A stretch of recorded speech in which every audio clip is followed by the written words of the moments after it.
Pada kesempatan kali ini, kita akan membahas Zero Power Part 26. Buat kalian yang belum nonton part sebelumnya, bisa langsung cek ke deskripsi.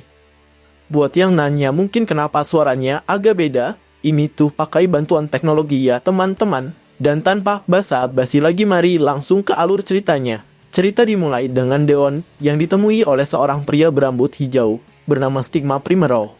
Deon di sana sempat terkejut karena dia tidak menyangka bahwa seseorang yang menepuk pundaknya ternyata adalah sang hero kedua dari Kekaisaran Empire. Bahkan saking panglingnya bertemu dengan Primero, Deon sampai menongok kanan kiri hingga Primero menanyakan alasan apa yang sampai membuat Deon kebingungan.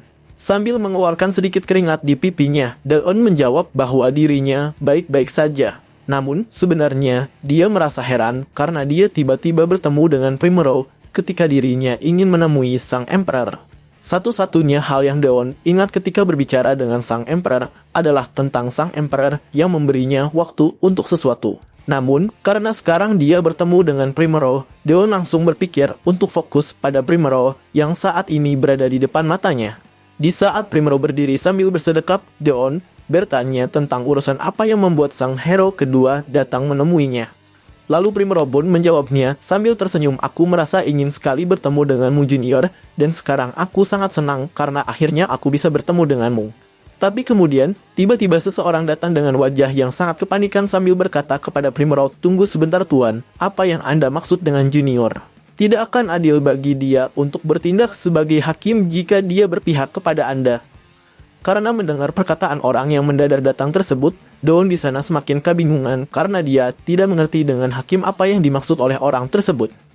Di sisi lain, Primero menjelaskan pada orang itu bahwa dirinya baru pertama kali bertemu dengan Deon dan tidak pernah berkenalan dengannya sebelumnya. Primero berkata sambil memeluk Deon bahwa dia memanggil Deon dengan sebutan Junior karena dirinya menyukai Deon. Tentu saja Deon semakin kebingungan hingga dia mulai panik ketika dia memikirkan maksud dari perkataan Primero yang menyebut bahwa dia menyukai dirinya. Karena adanya perkataan itu, orang itu pun tak punya pilihan lain selain menerima Deon sebagai seorang hakim. Tapi di sisi lain, Deon justru masih tidak mengerti dengan hakim apa yang dimaksud oleh orang itu. Kemudian orang itu pun menjabat tangan Deon dan orang itu memperkenalkan dirinya dengan nama Mariable. Tapi ketika Mariable belum sempat menyelesaikan perkataannya, Primero malah langsung memotong perkataannya itu dengan berkata, "Astaga, kita juga belum saling memperkenalkan diri. Aku adalah Marquis Stigma Primero. Senang akhirnya bisa bertemu denganmu." Lantas Deon pun kemudian menundukkan kepalanya sambil mengucapkan hal yang sama dengan Primero. Namun terlepas dari itu, Deon juga masih bingung dengan hakim apa yang dimaksud oleh mereka berdua. Lalu, dia pun akhirnya menanyakan hal tersebut. Primero dan Mariable pun saling menatap, dan di sana Primero berkata bahwa hal itu bukanlah sebuah masalah yang besar. Hanya saja, terdapat sebuah perbedaan pendapat di antara mereka tentang sesuatu yang sama. Primero menerangkan bahwa dirinya merasa kalau Deon akan sangat cocok untuk menengahi keputusan mereka, namun Deon sendiri sebenarnya tidak ingin terlibat ke dalam permasalahan tersebut. Tapi Primero tidak menghiraukan hal itu. Dia malah terus mengoceh kepada Deon sambil didebat oleh Mariable yang memiliki perbedaan sudut pandang darinya. Primero menjelaskan suku barbar yang ada di wilayahnya seringkali melakukan sebuah penyerangan. Mereka mencuri makanan dan juga membunuh warga sipil. Sejak kepergian Primero ke tempat turnamen diadakan, dia sudah sering mendapatkan informasi tersebut dari para pasukannya di wilayah selatan Kekaisaran. Oleh karena itu, Primero pun memberitahukan hal tersebut kepada sang Emperor. Primero pada dasarnya tidak menginginkan adanya bala bantuan. Tapi justru dia berniat untuk menghabisi dan membakar para suku barbar itu untuk berjaga-jaga jika saja mereka berpihak kepada Demon King ketika peperangan sudah dimulai. Namun ternyata hal itu dibantah oleh Mariable. Mariable mencoba untuk menilai hal itu dengan lebih objektif. Dan dia sedang berusaha untuk mencari sebuah solusi karena sang Emperor pun berkata bahwa mereka harus mengurus hal itu dengan cara mereka sendiri. Akhirnya setelah mendengar semua penjelasan itu, Deon pun mengerti dengan inti permasalahannya. Dia paham bahwa mereka berdua menginginkan pihak ketiga untuk menilai tentang pilihan manakah yang lebih bijak, antara menghabisi suku barbar tersebut karena berpotensi menjadi musuh, atau membujuk para suku barbar agar bekerja sama dengan Kekaisaran untuk melawan Demon King. Kemudian setelah mempertimbangkan banyak hal di dalam pikirannya, Deon pun berkata, "Saya minta maaf jika ada yang salah." Tapi sepertinya Mariable sangat yakin kalau suku barbar itu tidak akan memihak kepada Demon King. Namun apa yang membuatmu bisa yakin itu? Mariable langsung menjawab bahwa alasannya adalah karena para suku barbar itu juga manusia. Namun alasan itu langsung ditolak mentah-mentah oleh Dawn seraya berkata hal itu tidak ada yang tahu. Tak ada jaminan mereka akan memihak ras atau spesies mereka sendiri hanya karena mereka itu manusia. Saat mendengar perkataan Dawn tersebut, mata Mariable langsung terbuka lebar. Keringatnya bercucuran karena dia tidak menyangka kalau Dawn ternyata malah ikut membantah argumennya. Tapi di sisi lain, Primrose malah tersenyum tipis saat mendengar perkataan Dawn. Dia kemudian tertawa terbahak-bahak, lalu berkata sambil memegang pundak Dawn, itu benar sekali juniorku. Kau benar-benar sangat pintar. Dalam sesaat, Mariable sudah tak bisa lagi mengeluarkan kata-kata dari dalam mulutnya. Dia mulai berkeringat ketika Primrose mulai memegangi pundaknya. Karena Primrose di sana berkata dengan wajah yang menyeramkan Mariable. Kekuatan yang bisa menggerakkan orang untuk memihak pada satu sisi HANYALAHKEKUATANABSOLUT dan juga KEBNCIAN. Manusia itu sangatlah bodoh dan juga ceroboh. Mereka bahkan rela menjual nyawa mereka sendiri kepada iblis hanya untuk bisa mengalahkan musuh-musuh mereka. Ras atau spesies itu bukanlah faktor yang penting. Suku barbar itu kemungkinan besar akan memihak pada para demon karena mereka juga tidak mempunyai hubungan yang baik dengan kita. Coba singkirkanlah pikiran naifmu itu, Mariable. Lalu setelah mengatakan hal seperti itu dengan wajah menyeramkan, Primrose mendadak kembali ceria sambil menyuruh agar Mariable pergi dari tempat itu. Ketika Primrose menyuruh Mariable untuk pergi, Dawn juga ingin meminta izin untuk pergi. Namun Primrose langsung memotong kata-katanya dengan berkata bahwa dia dan Dawn masih memiliki suatu urusan yang harus diselesaikan. Akhirnya karena sudah tidak punya pilihan lain lagi, Dawn terpaksa harus meladeni Primrose sambil diperhatikan oleh semua orang yang ada di tempat itu. Dawn menyadari banyaknya tatapan yang ditujukan kepadanya dan dia merengek ingin segera pergi dari tempat itu karena tidak nyaman dengan tatapan masam yang ditujukan orang-orang. Namun ternyata Primrose menyadari keinginan Dawn tersebut. Dia sadar bahwa terlalu banyak orang yang memperhatikan Dawn, dan dia juga tahu bahwa Dawn sangat tidak suka dengan situasi seperti itu. Oleh karena itu, Primrose langsung menatap tajam ke arah semua orang yang ada di tempat itu sambil mengintimidasi mereka agar pergi meninggalkan tempat tersebut. Dalam sekejap, orang-orang itu pun langsung mengalihkan pandangan mereka karena mereka tak ingin terlibat dalam sebuah masalah dengan sang hero kedua kekaisaran yaitu Stigma Primrose. Bahkan Dawn pun sempat terkejut. Dalam hatinya, Dawn sangat kagum kepada Primrose karena pengaruhnya bisa langsung membuat orang lain terintimidasi hanya dengan sekali tatap saja. Dengan senyuman sombong yang keluar dari bibirnya, Primrose pun berkata sambil bersedekap, "Apa kau masih merasa tidak nyaman, junior?" Tanpa berlama-lama, Dawn langsung menjawab pertanyaan itu dengan mata yang terbuka lebar, "Tidak sama sekali, Tuan. Namun, saya baru menyadari kalau ternyata Anda memiliki mata berwarna coklat." Lagi-lagi wajah Primrose langsung mendadak berubah ketika Dawn mengatakan itu. Dia melihat ke arah Dawn, lalu berkata dengan nada yang lebih berat, "Mata ini memang terlalu biasa. Tapi kenapa tidak? Warna mata ini adalah warna yang sama dengan mata ibuku." Seketika setelah mendengar itu, Dawn langsung mengeluarkan keringat dingin, dan dia berkata dalam hatinya, warna mata ibunya. Itu berarti Stigma Primrose adalah anak haram yang lahir dari seorang selir. Bodohnya aku. Kenapa aku mengatakan hal seperti itu? Dawn sangat kepanikan karena dia tidak ingin menyinggung perasaan Primrose, apalagi ketika Primrose mengambil sebuah botol minuman. Dawn berusaha untuk memanggilnya karena dia berpikir bahwa Primrose mungkin saja mengambil botol itu karena ingin memukulnya dengan botol tersebut. Tapi sangat di luar dugaan. Primrose kembali dengan sebuah senyuman ceria seraya berkata, "Sepertinya obrolan kita ini akan jadi sangat panjang. Bagaimana kalau kita minum dulu?" Primrose dengan senang hatinya langsung menuangkan anggur itu ke dalam gelas milik Dawn sambil berkata bahwa Dawn bisa memanggilnya dengan sebutan Primrose saja. Sambil menatap minuman yang ada di gelas itu, Dawn menjawab perkataan tersebut dengan wajah dingin. "Kalau begitu, saya akan memanggil Anda Senior Primrose saja." Namun ternyata Primrose di sisi lain malah langsung mengambil jarak dari Dawn hingga Dawn di sana kembali kebingungan dengan alasan apa yang membuat Primrose mengambil sebuah jarak darinya. Tiba-tiba Primrose malah kembali tertawa sambil berkata, Aku memang tidak bisa percaya dengan rumor yang beredar. Aku pikir kalau kau itu adalah orang yang berhati dingin, tapi ternyata kau ini cukup naif ya. Aku bisa melihat alasan kenapa sang Emperor sangat menyukai dirimu." Tapi Dawn masih tidak mengerti dengan maksud dari perkataan itu.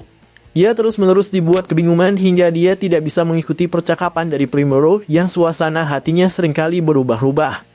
Dengan inisiatifnya sendiri, Primrose di sana menjelaskan bahwa sang kaisar sangat menghargai orang yang mempunyai bakat yang hebat, terutama orang-orang yang sifatnya mirip dengannya. Seseorang yang memulai semuanya dari jurang paling bawah dan berhasil mendapatkan jalan untuk sampai di posisi atas dengan kerja kerasnya sendiri. Seseorang yang tidak bisa mengakui posisinya dan sangat terobsesi untuk membuktikan keberadaannya sendiri. Lalu seseorang yang bahkan berani membantai keluarganya sendiri. Primero berkata bahwa sang Emperor sangat menyukai orang-orang macam itu. Dawn seketika kembali mengeluarkan keringat. Dia sadar kalau orang yang membunuh keluarganya sendiri yang dimaksud oleh Primero adalah dirinya. Namun dia juga tidak tahu alasan apa yang membuat Primero bisa mengetahui hal itu. Dawn selama ini berusaha untuk menyembunyikan hal itu, dan yang mengetahuinya hanyalah sang Emperor seorang saja. Bahkan ketika Primero masih asik berbicara mengenai hal tersebut, Dawn langsung memotong perkataannya dengan berkata bahwa dia tidak mengerti dengan apa yang dimaksud oleh Primero.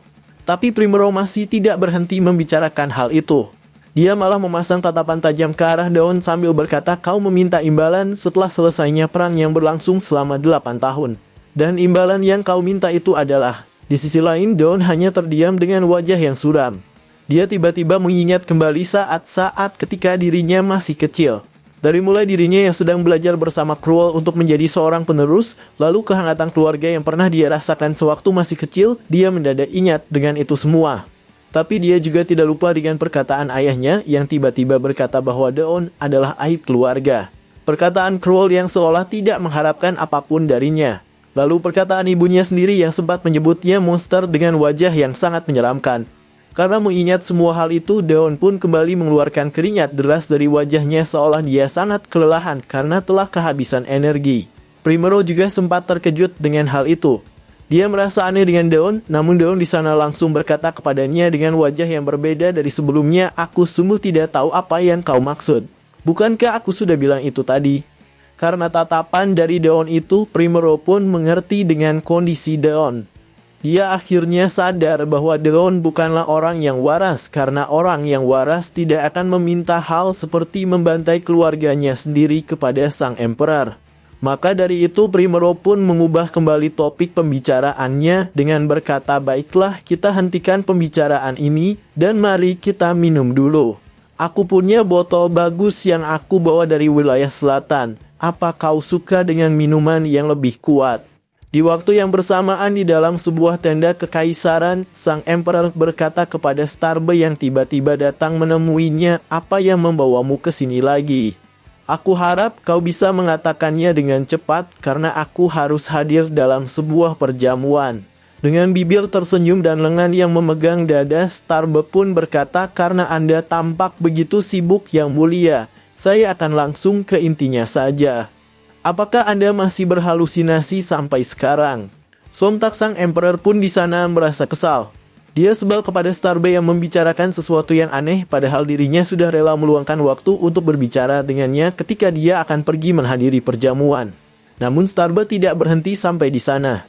Dia menatap sang Emperor dengan tatapan yang merendahkan, sambil berkata, "Tolong jangan berpura-pura bodoh yang mulia. Tangan kiri Anda tidak bisa langsung sembuh meskipun Anda juga menerima fragmen dari sang hero. Lalu apa yang menyebabkan tangan Anda terluka? Selain itu, kebiasaan Anda yang melamun sambil menatap ruang kosong membuatku sangat ingin membicarakannya." Dengan sangat percaya dirinya, Starbe berkata seperti itu kepada sang Emperor. Tapi tentunya Starbe berkata seperti itu bukan tanpa alasan. Dia tahu bahwa sang Emperor selama ini selalu saja berfokus pada masa lalu dengan terus memikirkan orang-orang yang telah tiada. Menurutnya, posisi Emperor adalah posisi yang sangat penting, dan seorang Emperor harusnya terus maju ke depan tanpa memperdulikan masa lalu yang telah terjadi. Starbe dalam hatinya merasa sangat iba kepada sang Emperor. Dia tahu bahwa sang Emperor adalah orang yang kuat dan terhormat, namun dia malah merasa bersalah pada hal-hal kecil hingga menyerah pada masa depan. Starbe berpikir bahwa di dalam kekaisaran yang harusnya memiliki kekuatan absolut, tidak akan ada satu orang pun yang mengakui seorang kaisar yang tidak bisa mengatasi masalah, dan malah tertekan oleh beban besar dari mahkotanya sendiri.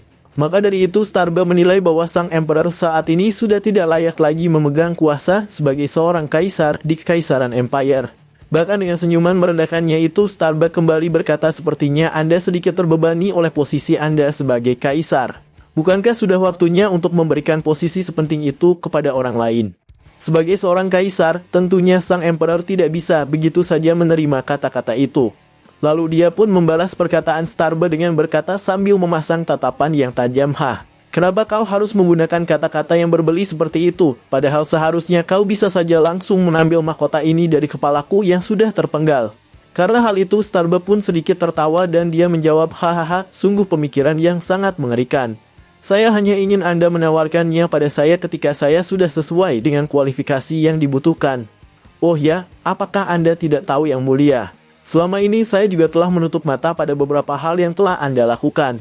Saat mendengar hal itu, Sang Emperor merasa semakin tertekan. Dia sadar bahwa Starbuck adalah pemimpin dari para bangsawan, dan dia juga memiliki salah satu hero dari Empire yaitu Cruel Heart sebagai bawahannya. Bahkan Sang Emperor juga sadar kalau Starbuck telah memiliki pengaruh yang cukup besar kepada para rakyat Empire melalui adanya Gereja Redemption. Selain itu, Starbuck juga memiliki ikatan dengan pasukan revolusi yang selama ini berusaha untuk menjatuhkan Sang Emperor dari takhta tertinggi kekaisaran. Starbuck berhasil mengendalikan rakyat jelata dan juga mengatur para bangsawan agar mereka tidak melewati batasan yang telah ditentukan. Di sisi lain, Starbuck juga mengikat pasukan revolusi agar mereka tidak bisa melakukan tindakan dengan bebas. Tapi Sang Emperor heran dengan Starbuck yang masih belum melakukan upaya apapun untuk menggulingkan dirinya, padahal seharusnya Starbuck sangat mampu melakukannya. Lalu karena semua hal itu, Sang Emperor pun menanyakan alasan kenapa Starbuck sangat menginginkan posisi sebagai seorang kaisar. Namun dengan santainya Starbuck malah menjawab kalau dirinya tidak memiliki sebuah alasan khusus tentang keinginannya untuk menjadi seorang kaisar.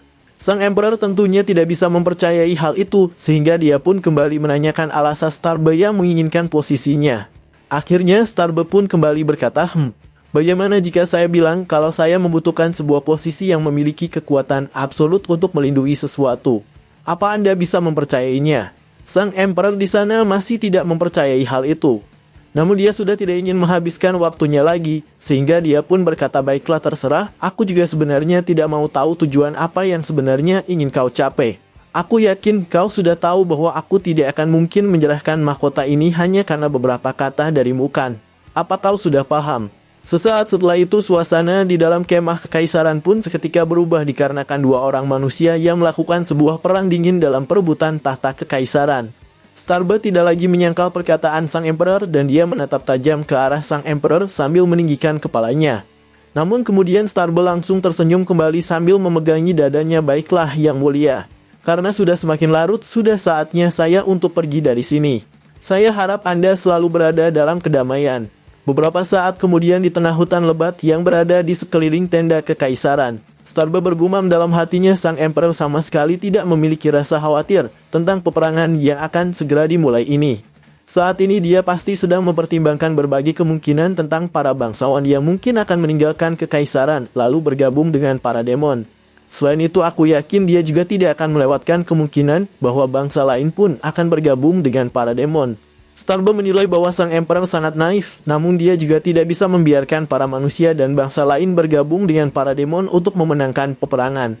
Oleh karena itu, Starbuck dengan sigap langsung memerintahkan seorang asasin bawahannya untuk menyampaikan sebuah surat kepada Sarin sambil menyebarkan rumor buruk tentang para demon. Dalam rumor itu, Starbuck tidak peduli tentang rumor buruk tentang demon apa yang disampaikan oleh para bawahannya. Baik itu sebuah rumor yang mengatakan bahwa para demon mengkhianati kaumnya satu sama lain, ataupun sebuah rumor yang mengatakan bahwa para demon adalah pemakan manusia. Starbuck tidak peduli dengan semua itu karena dia hanya ingin memastikan bahwa tidak ada manusia yang akan berpihak kepada para demon. Tentu saja para asasin itu tidak mengajukan banyak pertanyaan dan mereka langsung menghilang dalam sekejap setelah menerima perintah dari Starbuck yang merupakan tuan mereka. Starbuck berniat untuk membantu Sang Emperor ketika dia terlibat dalam sebuah peperangan, karena Starbuck juga tidak mau jika kekaisaran harus hancur sebelum dirinya berhasil mengambil tahta dari Sang Emperor. Sementara itu di tempat lain, sebuah botol tiba-tiba dibantingkan ke atas lantai hingga botol itu pecah dan mengeluarkan suara yang sangat keras. Tanpa disangka ternyata botol itu jatuh karena Deon yang sedang mengamuk di tengah pesta dengan menyerang ke arah Primero menggunakan dagger miliknya secara brutal. Bahkan meskipun Primero merupakan salah satu dari kekaisaran Empire, dia tetap saja mendapatkan sebuah luka sayatan dari serangan yang terus-menerus dilancarkan oleh Deon. Primero cukup merasa heran oleh perubahan sikap Deon yang tiba-tiba setelah dia meminum beberapa gelas alkohol. Dia dengan agresif langsung menyerang Primero begitu saja sambil menanyakan apakah Primero adalah musuhnya dengan senyuman yang menyeringai. Primero di sana mencoba untuk mencairkan kembali suasana dengan berkata bahwa perkataan miliknya tadi hanyalah sebuah candaan belaka dan dia bukanlah musuh Deon. Tapi karena sebelumnya Primero menyatakan bahwa dirinya adalah musuh Deon, Deon malah kembali menyerang Primero secara membabi buta dengan menggunakan dagger miliknya. Sambil terus menangkis serangan bertubi-tubi yang datang ke arahnya, Primero di sana bergumam, sungguh kebiasaan mabuk yang aneh. Padahal aku hanya melakukan sedikit kebohongan karena aku penasaran dengan apa yang akan dia lakukan. Tapi aku tidak mengira kalau jadinya ternyata akan seperti ini. Ketika Daon baru saja selesai meminum beberapa gelas alkohol, tubuhnya tiba-tiba melemas hingga Primero harus menahan tubuh Daon dengan menggunakan kedua tangannya. Pada awalnya Primero menemui Daon hanya dengan tujuan untuk berbincang secara jujur dengan junior yang belum pernah ditemuinya. Namun karena dia melihat Daon yang sudah terlalu mabuk, dia pun berpikir bahwa dirinya tidak akan bisa berbincang bersama Daon sebagaimana mestinya. Tapi tiba-tiba Daon di sana tertawa dengan bibir yang menyeringai seraya berkata, Apa kau adalah musuhku?" Sontak Primero pun terkejut ketika mendengar hal itu, hingga akhirnya Daon kembali memperjelas pertanyaannya dengan suara yang lebih tinggi dan tampan yang lebih menyeramkan. Primero kembali menatap tajam ke arah Daon setelah dia mendengarkan pertanyaan tersebut. Namun bukannya menyalahkan pertanyaan itu, Primero malah tersenyum lebar sambil menyatakan bahwa dirinya mungkin adalah musuh Daon. Setelah mendapatkan jawaban itu, Daon tanpa berbasa-basi langsung menusuk Primero dengan menggunakan dagger miliknya. Namun beruntungnya Primero ternyata bisa menahan tusukan itu hingga dia berhasil selamat dari serangan mendadak yang dilancarkan ke arahnya. Ketika pertarungan sudah berlangsung cukup lama, Primero pun mulai berpikir bahwa dirinya seharusnya tidak mengatakan kebohongan itu hanya karena penasaran dengan apa yang akan Daon lakukan. Tentu saja pada awalnya Primero menganggap remeh Daon. Dia tahu bahwa Daon bukanlah orang yang mendapatkan fragment dari sang hero dan hanya berpikir bahwa tindakan Daon hanyalah sebuah tindakan di luar akal yang disebabkan oleh mabuk saja. Karena berpikir seperti itu, Primero yakin bahwa dirinya tidak akan mungkin kalah oleh Daon yang sedang mengamuk dalam keadaan mabuknya. Namun setelah melakukan pertarungan yang cukup panjang tersebut, Primero mulai serius menghadapi Daon yang mengacungkan daggernya karena dia tidak menyangka bahwa Daon memiliki kecepatan dan ketajaman yang sangat luar biasa ketika dia berada dalam kondisi mabuk sepenuhnya. Tapi justru karena hal itu, Primero pun mulai berpikir bahwa dirinya akan lebih kerepotan jika berhadapan dengan Daon yang tidak sedang mabuk. Dia yakin kalau Daon adalah orang yang sangat kuat ketika tidak mabuk, padahal sebenarnya Daon hanyalah seorang manusia lemah yang bahkan bisa terluka hanya dengan terkena oleh sinar matahari saja. Primero akhirnya mulai serius menghadapi Daon. Dia menajamkan sorotan matanya dengan tujuan untuk menenangkan Daon dengan cepat. Setelah itu Primero langsung melesat ke hadapan Daon dengan kecepatan yang luar biasa untuk menidurkannya agar Daon tidak terus mengamuk di tengah pesta yang sedang berlangsung. Tapi Daon hanya diam saja. Dia tahu bahwa Primero sudah berada di depannya, namun dia tetap diam tanpa membuat gerakan untuk menahan serangan yang datang kepadanya. Di saat serangan itu akan segera mengenai Daon, terdengar suara dari langkah kaki seseorang yang sedang menuju ke arah mereka. Dalam sekejap orang bertudung itu tiba-tiba berdiri di hadapan Daon sambil menangkis serangan dari Primero yang sebelumnya diarahkan kepada Daon. Sontak Primero sangat terkejut oleh kemunculan orang itu. Namun yang membuatnya lebih terkejut adalah dia yang ternyata juga mengenali orang yang datang tiba-tiba tersebut. Namun kemudian sang Emperor langsung datang untuk melerai mereka dengan suara yang lantang, semuanya berhenti. Aku mendengar kekacauan ini dari kejauhan dan yang kutemukan ternyata si pembuat kekacauan itu ternyata kalian para hero yang seharusnya menjadi panutan bagi rakyat. Tapi seolah tidak memperdulikan, sang Emperor Daonheart yang sedang dalam keadaan mabuk tiba-tiba langsung membantingkan orang bertudung yang sebelumnya berhasil menangkis serangan cepat dari Primero.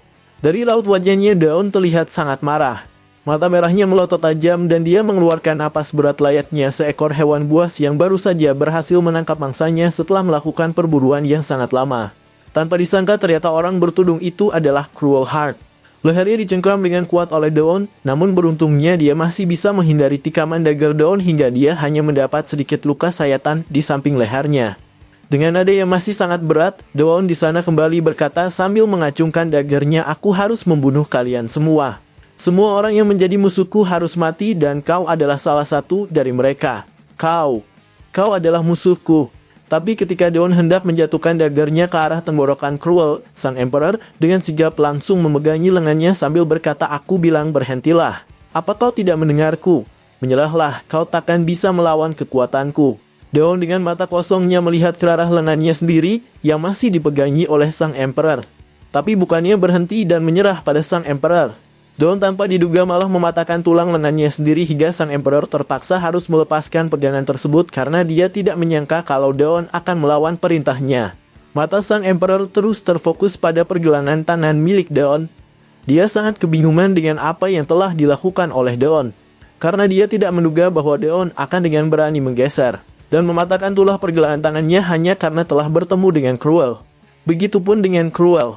Dia mulai mengeluarkan keringat dingin dan matanya melotot tak karuan ketika dia melihat wajah menyeramkan dari Deon. Tatapan Deon sangat berbeda dengan yang biasanya. Dia menatap Cruel dengan tatapan buas lalu berkata semua musuh harus mati, semua musuh harus mati, semua musuh harus mati, dan cerita pun bersambung. Hehehe, BTW ini suaranya pakai AI ya teman-teman. Semoga kalian suka, terima kasih. Jangan lupa like, komen, dan subscribe ya. Bye-bye you.